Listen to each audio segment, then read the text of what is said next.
Hello, my name is Kristen Bolden, and I'd like to welcome you to The Other Side of History. Now, in this history of Protestantism in England, we have been talking quite a bit about the Tudors.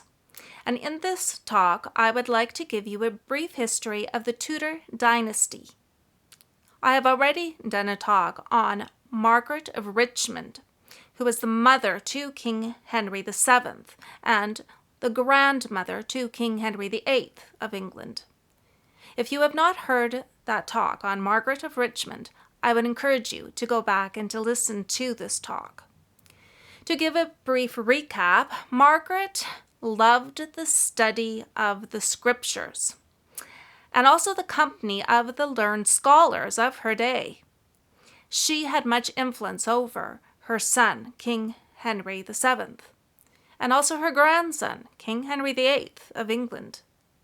The reason that men like Erasmus became a friend of the palace was because of Margaret and her interest in the Bible and men who were promoting it. Margaret was a direct descendant of King Edward III's son, John of Gaunt, Duke of Lancaster. Now, John of Gaunt was both a friend and a protector of the reformer John Wycliffe. Now, if you have not heard my talk on John Wycliffe, I would encourage you to go back and to listen to it. John Wycliffe, he was the first to give the Bible in English. However, it was translated from the Latin Vulgate, which contained errors. Erasmus, he restored the original Greek New Testament to Christendom. The Bible was first given in Greek, the common language of the day then. I have done a talk on Erasmus and would encourage you to also go back and to listen to that talk. Now, the beginning of the Tudor Dynasty, it started with Margaret of Richmond marrying Edmund Tudor in 1455. Her son was Henry VII, and he married Elizabeth of York, and they had 7 children, but 3 died very young, and Arthur, who was the heir, he died before becoming the next king. The second son, or the spare, was Henry, and he became the next king of England, King Henry VIII. Henry had 2 sisters, and their names were Margaret and Mary, who were also important names in the Tudor dynasty. Margaret was the oldest of the surviving children. She was named after her father's mother, Margaret of Richmond. Margaret was born a year and a half before Henry, and both were alike in personality. They were bold, outspoken, and arrogant.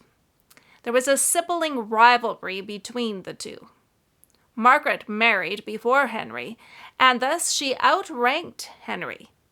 Margaret married James IV of Scotland and became a Scottish queen.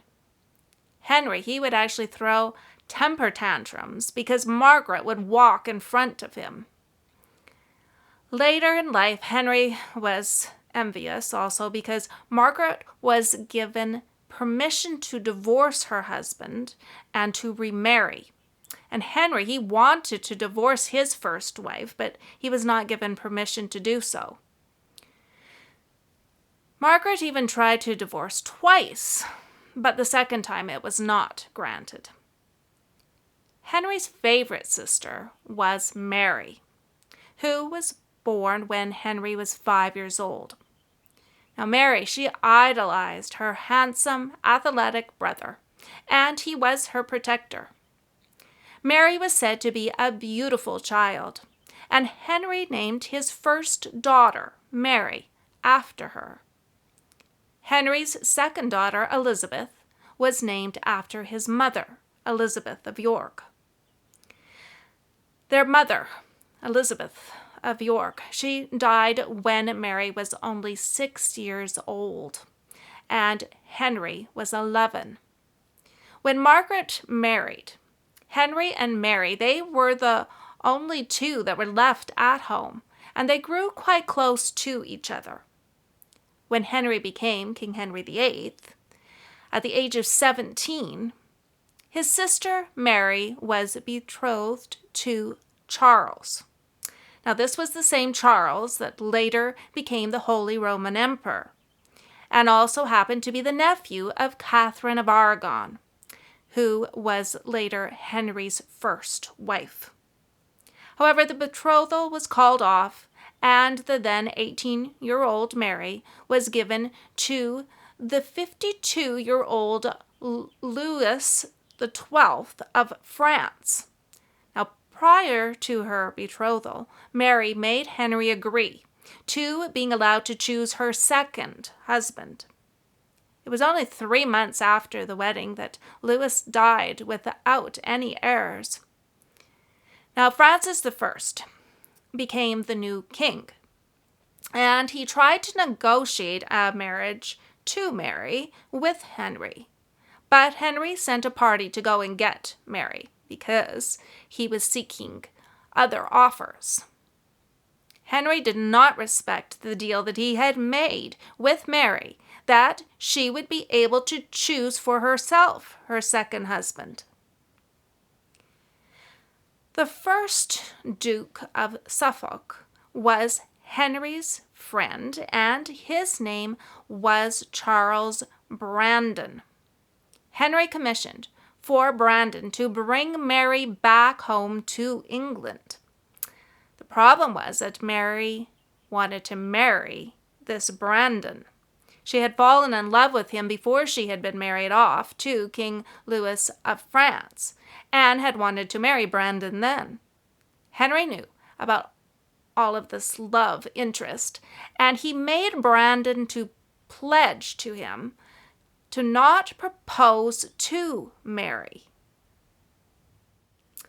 However, Mary convinced Brandon to secretly marry her in Paris.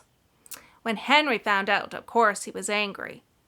But in the end, he did seem to some extent to forgive Mary. Henry put Mary's children in line of succession in his will, directly behind his own children.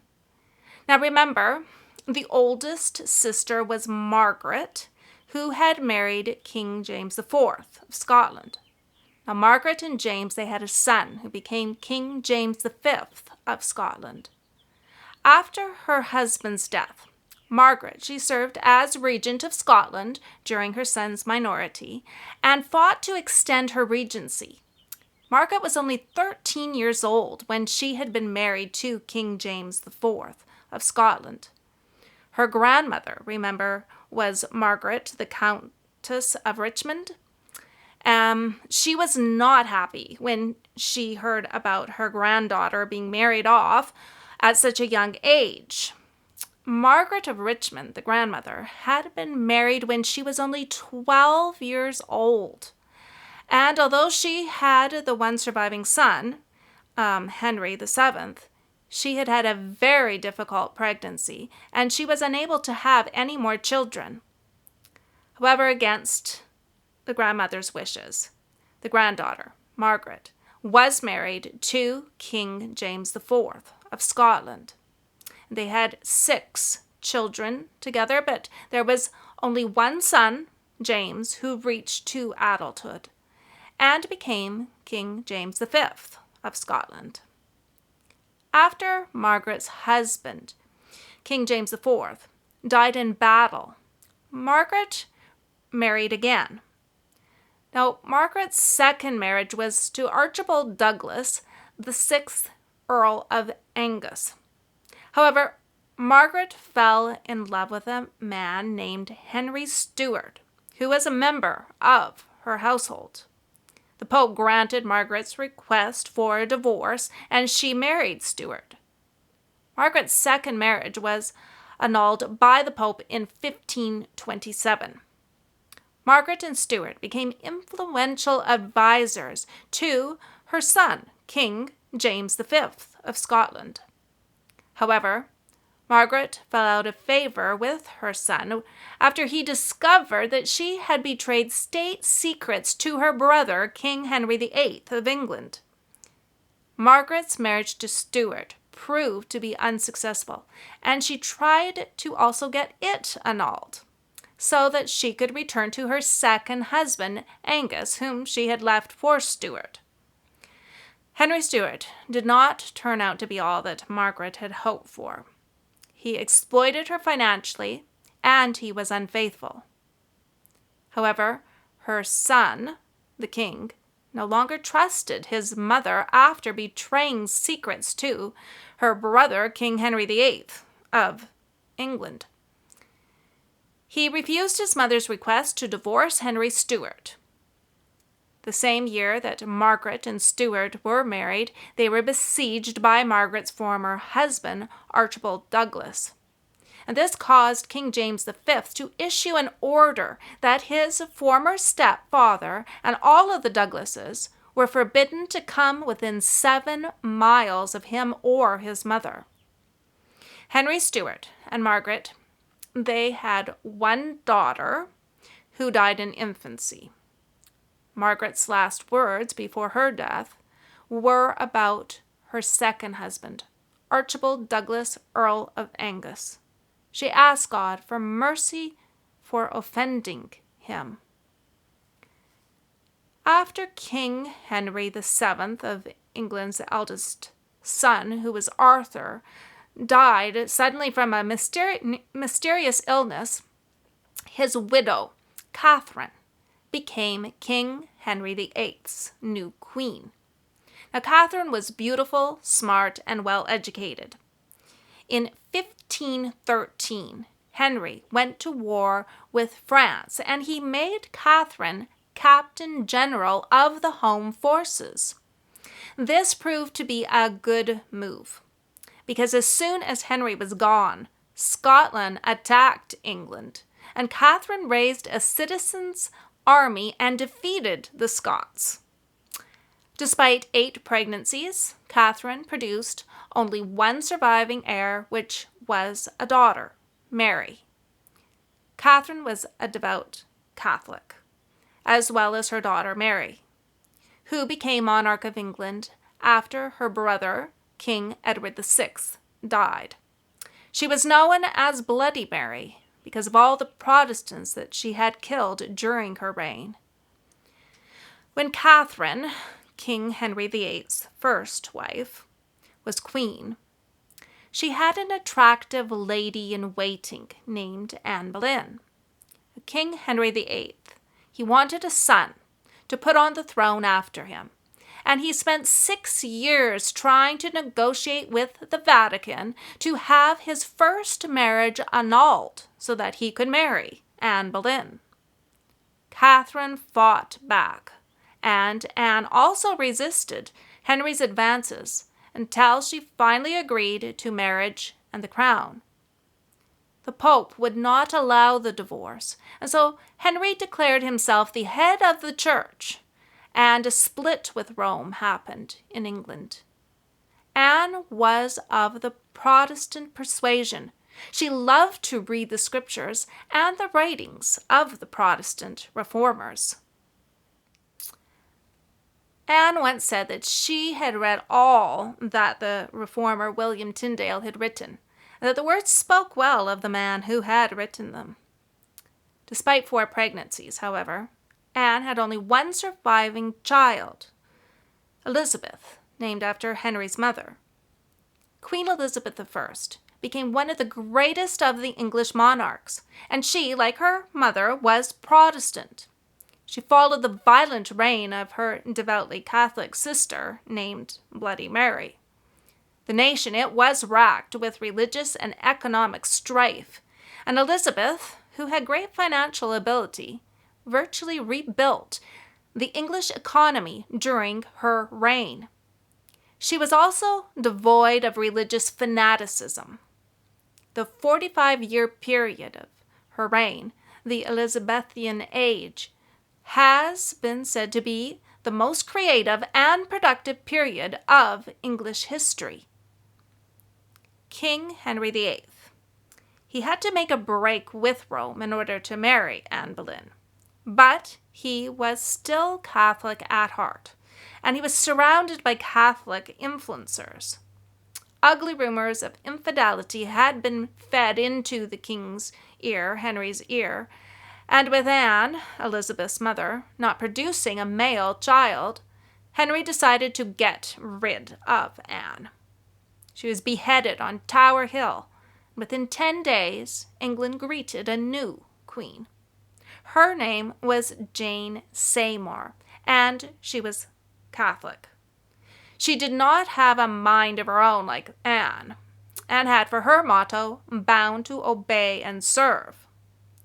She gave to Henry his only surviving male heir, Edward VI. However, Jane died of childbed fever, and Henry, he looked abroad for his next wife. The remaining wives of King Henry's did not bear him any children, and I will give you their history in the next talk. When King Henry VIII passed, his son, Edward, was crowned King of England, and he was only 9 years old. Edward VI was a Protestant, but did not inherit his father's vitality, and he only lived until 16. Not wanting his devoutly Catholic sister Mary to be on the throne, being the next monarch, Edward, he named his Protestant first cousin, once removed, who was Lady Jane Grey, as heir. Now, for the history of Lady Jane Grey, we have to go back to King Henry VIII's sister, Mary, his favorite sister. Now, if you remember, Henry VIII, he had put his sister Mary's children in line of succession in his will, directly behind his own children. Mary and her second husband, Brandon, they had a daughter named Frances, and she married a man named Henry Grey. Now, their daughter was Lady Grey, Jane Grey, and she was the 9 days queen, who reigned after Henry's only son, Edward VI, died. Now, Jane was pressured by politicians to take the throne, even though she really didn't want to. She was seen as part of the Protestant plot that was intent on replacing Henry's first daughter, Mary, and she was executed in 1554 at the Tower of London. Mary then took the throne, and the bloody reign of Bloody Mary took place. After Mary's passing, the throne, it changed hands again from Catholic to Protestant, with Queen Elizabeth I taking the throne. Queen Elizabeth I never married, and she had no children. The Tudor line was not continued from King Henry VIII or his sister Mary, whom he had put in line of succession in his will after his own children. It is actually Margaret's heirs that sit on the throne today. Mary, Queen of Scots, was the daughter of King James V of Scotland, Margaret's son. So Margaret, King Henry VIII's sister, she was the grandmother of both Mary, Queen of Scots, and Mary's second husband, Lord Darnley. Now, if you remember, Margaret's second husband was Archibald Douglas. Well, Archibald Douglas was already, he already had a daughter named Margaret Douglas when he married King Henry VIII's sister, Margaret. Margaret Douglas had a son named Henry Darnley. It was Henry Darnley who ended up marrying his first cousin, Mary, Queen of Scots. Mary, Queen of Scots, and Henry Darnley's son was King James VI of Scotland, and later King James I of England after Queen Elizabeth I passed away. So King James, the same King James that our beloved King James Bible is named after, was the great-grandson of King Henry VIII of England's sister, Margaret. All following monarchs have descended from King James VI of Scotland, who later became King James I of England. Now, I hope that you find this history interesting. I would encourage you to keep on listening. I believe it's a fascinating history of Protestantism. And you'll get to know the people better, and you will get a good feel of this time period in Earth's history. So I want to thank each one of you for listening, and I'm wishing you God's blessings.